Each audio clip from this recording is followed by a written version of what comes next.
kondisi kaum muslimin dalam keadaan kritis. 3.000 kaum muslimin terancam dibantai oleh 10.000 tentara pesakung Quraisy pada waktu itu. Ini kondisi yang sangat mencekam. Lebih mencekam dari kondisi pasukan kaum muslimin pada perang Uhud. Lebih mencekam daripada kondisi kaum muslimin ketika hijrah ke Madinah Al-Munawwarah. Betul-betul terancam. Nah, dalam kondisi inilah Allah Subhanahu wa taala menurunkan tentaranya. Bukan ribuan tentara, bukan orang-orang besar, bukan pasukan besar, bukan. Yang diutus oleh Allah untuk mengalahkan pasukan sekutu dan menyelamatkan kaum muslimin ini seorang laki-laki. Meniti jalan orang-orang mulia bersama para sahabat Rasulullah SAW, kita nikmati keindahan Islam.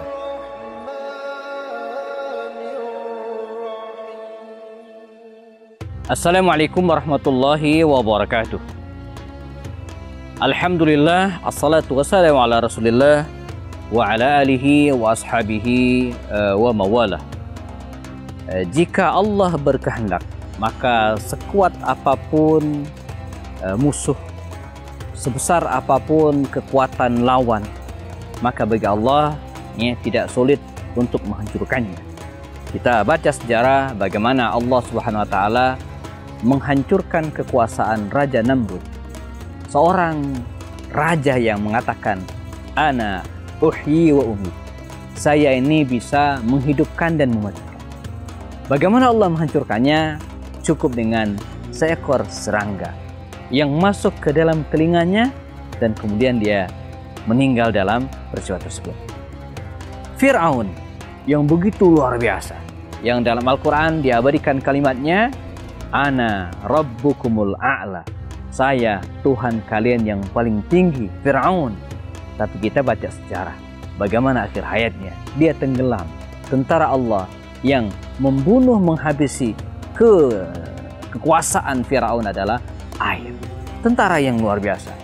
Kita baca sejarah Abu Jahal bahkan sendiri yang pernah menantang Rasulullah, kalaulah Muhammad itu menjanjikan surga, menjanjikan neraka, maka saya, kata Abu Jahal, bisa mewujudkan surga dan neraka. Al-ana huna, di sini sekarang. Sombong luar biasa. Tapi bagaimana kemudian akhir hayatnya dia ditewaskan oleh 2 anak kecil Madinah yang kemudian diselesaikan oleh Abdullah bin Mas'ud, orang yang dulu sering dia sebut sebagai Ruwai'il Ghanam, sang penggembala yang kakinya kecil.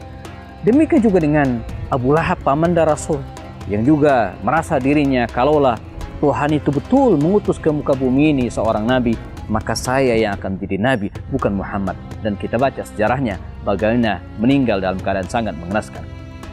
Demikianlah kalau Allah ingin menghancurkan sebuah kekuasaan, tak perlu tentara banyak, tak perlu kekuatan besar, bahkan cukup 1 orang saja. Di hadapan kita ada tamu kita istimewa, Nu'aim bin Mas'ud Al-Ghatafani. Nu'aim bin Mas'ud Al-Ghatafani sesuai dengan namanya dari kabilah Bani Ghatafan. Sebuah kabilah yang tidak kecil di Madinah Al-Munawwarah, di mana Nu'aim bin Mas'ud ini seorang laki-laki yang memiliki banyak kemampuan. Dia pandai berbisnis, pandai melakukan negosiasi, dan pada saat yang sama dekat dengan semua kalangan, baik kabilahnya sendiri ataupun kabilah dari kalangan orang Yahudi, terutama Bani Quraisyah. Ketika Rasulullah SAW datang ke Madinah Al-Munawwarah, di antara pihak-pihak yang tentu saja merasa terancam dengan kehadiran Rasulullah adalah kabilah-kabilah yang ada di sekitar kota Madinah, tak terkecuali kabilah Bani Ghatafan. Mereka merasa tersaingi dengan kehadiran Rasulullah, dominasi mereka selama ini merasa tersingkirkan, baik dari sisi politik maupun dari sisi ekonomi. Sehingga belum banyak yang tersentuh dengan Islam, masih dengan keangkuhan dirinya masing-masing. Tapi tidak dengan Nu'aim. Diam-diam, tanpa banyak diketahui oleh kaumnya, Nu'aim bin Mas'ud ini memeluk Islam. Tak banyak yang tahu, baik dari kalangan kabilahnya sendiri ataupun bahkan dari kalangan sahabat sendiri. Dia masuk Islam, dan ini bisa saja demi keamanan, maka kita bisa saja menyembunyikan identitas. Demi keamanan, jadi tidak semua harus dipublish gitu ya. Ini disebut dengan masalah amniyah. Masalah keamanan itu penting. Tidak semua harus dipublish, tidak semua harus diumbar. Ada hal-hal yang harus kita sembunyikan dalam rangka strategi dakwah misalnya. Nu'aim bin Mas'ud radhiyallahu anhu menyembunyikan keislamannya pada sebagian orang. Sampai pada suatu saat waktu pun bergulir dan tibalah pada sebuah peristiwa besar di mana 10.000 tentara sekutu gabungan pasukan kafir Quraisy dan beberapa kabilah yang ada pada waktu itu ya, mereka serentak mengeroyok kaum muslimin menghancurkan Madinah Al-Munawwarah dalam peristiwa perang Ahzab atau perang Khandaq. 10.000 tentara ini menyerbu Madinah dan dengan strateginya atas usul Salman Al-Farisi, kita tahu kisahnya, Rasulullah menggali parit dan kaum muslimin menggali parit bagian utara kota Madinah Al-Munawwarah sehingga pasukan besar tadi tidak mampu menembus pertahanan kaum muslimin. Hampir sebulan lamanya mereka berusaha untuk memasuki Madinah. Adalah Khalid bin Walid yang berhari-hari mencari celah untuk masuk ke kota Madinah dan mereka atau dia punya ide punya pemikiran masuk Madinah dari arah barat tidak mungkin. Ini bebatuan besar, bukit tinggi dan sulit masuk dari arah sini. Dari arah timur pun sulit. Ini adalah perkebunan kurma milik penduduk Madinah yang tidak mungkin ditembus kecuali dengan memangkas pohon-pohon kurma yang besar itu. Nah, dari arah utara juga demikian, membentang parit dalam dan lebar yang digali oleh kaum muslimin. Maka terfikirkan oleh kafir Quraisy dan sekutunya untuk masuk dari arah selatan. Masalahnya di sini adalah perkampungan Yahudi Bani Quraizah. Mereka akan masuk lewat pintu ini, lewat celah ini dengan cara melobi Bani Quraizah agar mau pindah ke gerbong mereka dan kemudian bersama-sama menaklukkan kaum muslimin. Usaha mereka ini berhasil. Lewat lobi sesama Yahudi Bani Nadir, Huyai bin Akhtab berhasil melobi Bani Quraizah ini. Deal sepakat.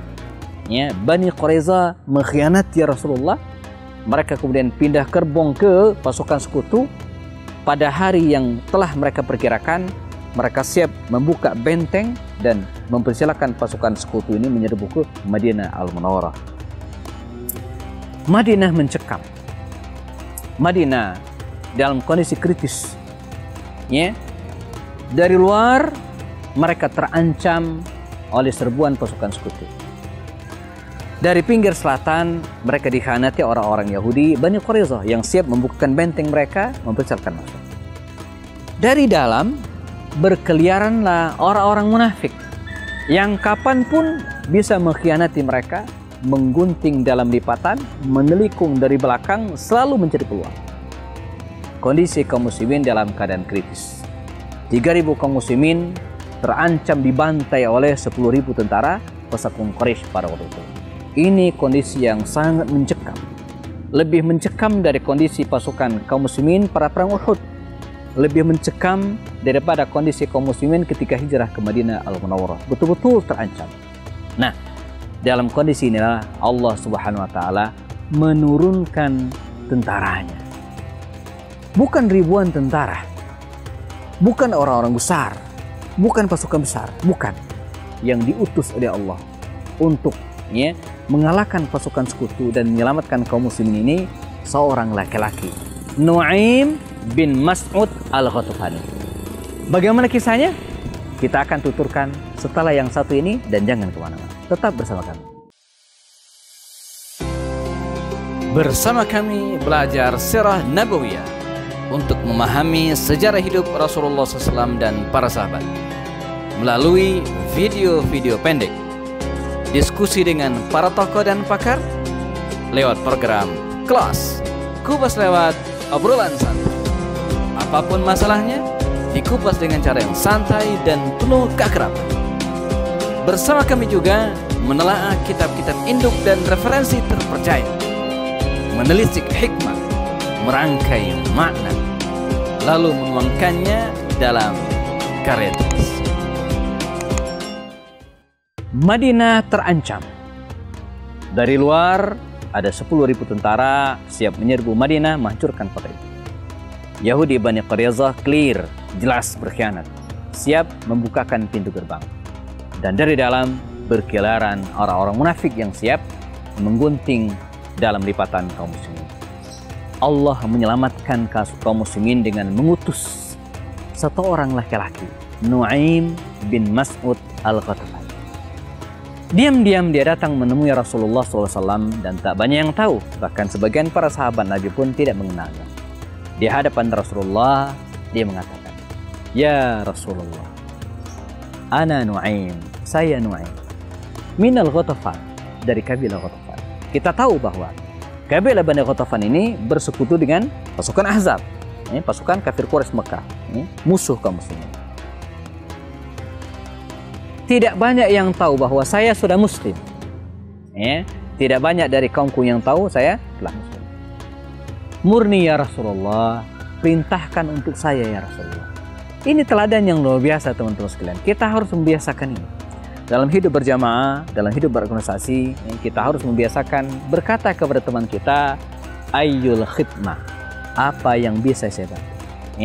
Jadi ketika kita melihat teman kita dalam kesulitan, apapun kesulitannya, maka kita biasakan mengatakan ayyul khidmah, apa yang bisa dibantu. Bahkan dalam berkeluarga sekalipun, kita harus membiasakan berkata kepada istri kita, ada yang bisa bantu, ada yang bisa saya tolong. Dalam lingkup kerja juga demikian. Ketika kita bekerja dalam sebuah perusahaan apapun, walaupun itu bukan pekerjaan kita, sementara pekerjaan kita udah beres, sudah selesai, maka dekati saudara kita ini, Mas, Kang, Bang, atau siapa panggilan kita, ada yang bisa saya bantu. Wah, luar biasa. Kalau kita punya teman seperti ini, itu dahsyat, yang selalu terbiasa mengucapkan apa yang bisa saya bantu. Ya Rasulullah, apa yang bisa saya bantu? Kata Nu'aim bin Mas'ud kepada Rasulullah. Maka Rasul pun menuturkan peta kaum muslimin. Di luar mereka diancam, gerbang Bani Quraiza siap dibuka, di dalam mereka siap dikhianati oleh orang-orang munafik yang selalu mencari peluang dalam segala kondisi. Wa anta fina rajulun wahid. Wahai Nu'aim, Anda memang satu orang. Maka lakukan apa yang menurut Anda pantas. Fa innal harba khid'ah. Perang itu tipu daya. Jadi kata Rasul, peta udah jelas nih. Musuh pengen menyerang dari luar, pintu gerbang Quraizah akan siap dibuka dan di dalam berkeliaran orang-orang munafik. Ini petanya. Lakukan apa yang pantas menurut Anda. Maka Nu'aim segera beraksi sendirian. Bayangin. Dan langkah Nu'aim ini dengan izin Allah menyelamatkan kaum muslimin. Apa yang lakukan? Dia mendatangi Bani Quraiza. Sebagai informasi bahwa sebelumnya antara Bani Ghatafan atau kemudian bahkan Nu'aim sendiri terjalin persahabatan dengan Yahudi Bani Quraiza yang telah berkhianat ini. Kata Nu'aim, saya dengar kalian pindah gerbong yang tadi bersama kaum muslimin pindah ke sekutu Quraisy, kafir Quraisy. Ya, kata Quraiza, Bani Quraiza. Menurut saya, kata Nu'aim, langkah kalian ini tidak pas. Sebab mengapa? Sebab yang akan menyerbu Madinah ini orang dari luar. Nanti kalau menang, nggak masalah. Tapi kalau kalah, mereka enak saja kabur pergi, sementara Anda rumah kan di sini nih. Maka Anda akan mendapatkan sanksi dan hukuman berat dari Muhammad sebagaimana Yahudi sebelumnya. Benar juga kata Yahudi ini. Nasihat dan ungkapan pendapat Nu'aim ini benar. Nah, saya usul, kalaupun Anda tetap berkoalisi dengan mereka, maka jangan kasih free. Nggak free, harus ada jaminannya. Untuk itu, mintalah dari orang-orang Quraisy itu, kafir Quraisy itu ruhunan beberapa tokoh dari mereka dan tahan. Ini jaminan. Nanti kalau menang bebaskan, kalau kalah mereka punya tawanan perang sehingga mereka tidak seenaknya pergi meninggalkan Anda. Ide ini mereka tangkap. Yes, mereka akan melakukan itu. Jadi Nu'aim sudah mengkondisikan Bani Quraiza. Beres, Nu'aim pergi ke pasukan sekutu. Kata dia, saya dengar kalian akan menyerbu Muhammad dan kawan-kawan dari jalur Bani Quraiza yang telah berkhianat dan menyeberang ke kalian. Betul, kata Abu Sufyan dan kawan-kawan dari kabilah atau dari sekutu Quraisy. Saya dengar mereka tidak sepenuhnya berpihak kepada kalian. Bahkan saya dapatkan kabar bahwa mereka akan datang ketemu kalian meminta tokoh-tokoh kalian untuk diserahkan kepada Muhammad dan dipenggal kepalanya. Ini strategi. Betulkah? Iya. Dan betul saja, tidak lama Nu'aim pergi dari tempat tersebut, datanglah tokoh-tokoh Bani Quraisyah ini. Mereka datang ke Abu Sufyan atau pasukan sekutu dan kawan-kawan, persis seperti usul Nu'aim. Kami tidak akan bisa berkoalisi dengan Anda kecuali Anda memberikan jaminan. Ruhun, ya, jaminan agar Anda menyerahkan beberapa tokoh untuk kami tahan. Nanti usai peperangan, kalaupun menang, bebaskan. Kalau kalah, ini menjadi jaminan bagi kami.